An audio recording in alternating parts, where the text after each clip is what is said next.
电影进我口，档次全都有。大家好，我是阿星，今天要给大家介绍一个男人负责貌美如花，女人负责领兵打仗的故事。电影名字叫做《女儿国的劫机》。故事发生在一个奇葩国度，这里有女人掌权，男人们无需领兵打仗，只要在家洗衣做饭就好。因为政府不允许民众种植蔬菜，所以大家做饭的方式也非常简单，只需要拧开家里的水龙头，就可以接到政府分配好的稀粥。这天，一位女将军在新闻发布会上宣称要将自己的将军之位传给女儿凯纳，不过在传位前得先给凯纳找一个驸马。女将军话一出就引起了全国轰动，当中那些单身男子们更为燥热，因为只要被选中，他们便可以咸鱼翻身。为了能入将军之女的眼，有钱人家的男孩子们纷纷为自己挑选漂亮衣服装扮自己，没钱人家的男子则打算靠别的才华去打动将军之女。就这样，我们的男主杰基跑到叔叔家里学习写作。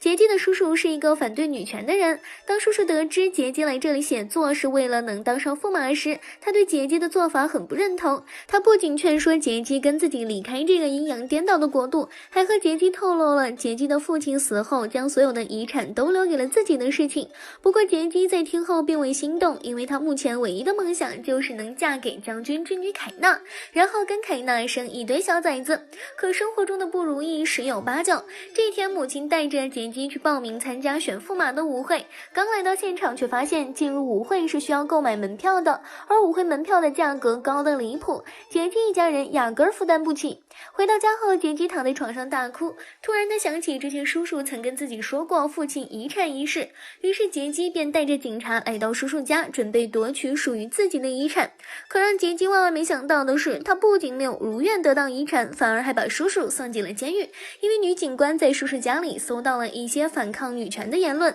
不过因为杰基举报有功，所以女警官赠送了一张舞会门票给杰基，杰基高兴的一晚没睡，失眠的他给母亲擦了一晚的皮鞋。第二天早上，杰基刚一起床就看到母亲被人抬走了，原来是杰基昨晚把母亲的皮鞋擦得太光滑，导致母亲摔死了。母亲死后，杰基就被送到了舅舅家里，寄人篱下的日子总是不好过的，舅舅一家人都疯狂挤兑他，后来就连他的那一张舞会门票也被舅舅抢走。没办法，在一个夜黑风高的夜里，杰基偷偷从舅舅家中逃走，直奔舞会的方向赶去。半路上，他遇见了夜间巡逻的女警，本以为自己要死定了，恰好在这时，刚刚越狱逃出的杰基叔叔出现，并将这些女警团灭了。为了掩人耳目，叔叔带着杰基换上女警的衣服，假扮成女警混入了舞会里。此时舞会上那些竞选驸马的男人挤满了整个大厅，女将军带着凯纳一步步走下大厅。由于杰基的高颜值在人群中格外扎眼，所以凯纳一眼就注意到了他。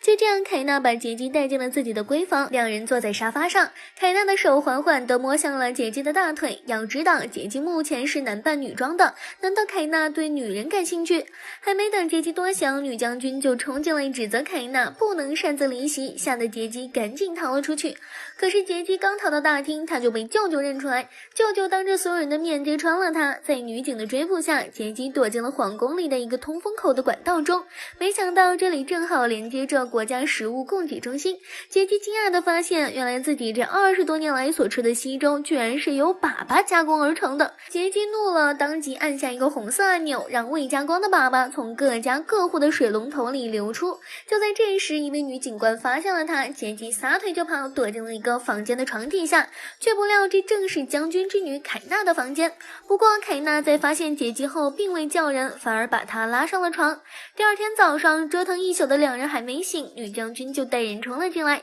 她不由分说的直接将杰基送进了监狱。而与此同时，监狱外面的全体群众都在举旗抗议，要求他们放了杰基。杰基现在是所有人心中的英雄，因为是他揭发了大家每天所吃的食物的原材料。故事的最后，杰基被女将军放了出来，还成为了驸马，而凯纳也当众坦白了自己隐瞒20多年的秘密。原来凯纳其实是一个男人，女将军害怕自己生了个儿子被众人鄙视，这才让儿子男扮女装多年。最后的最后，成为驸马的杰基改掉了一些非人性的规定，他带领着所有人种植起了水果蔬菜，还开放了男子学堂。就这样，整个国家都过上了没有性别歧视，更不用再吃粑粑的幸福生活。电影结束。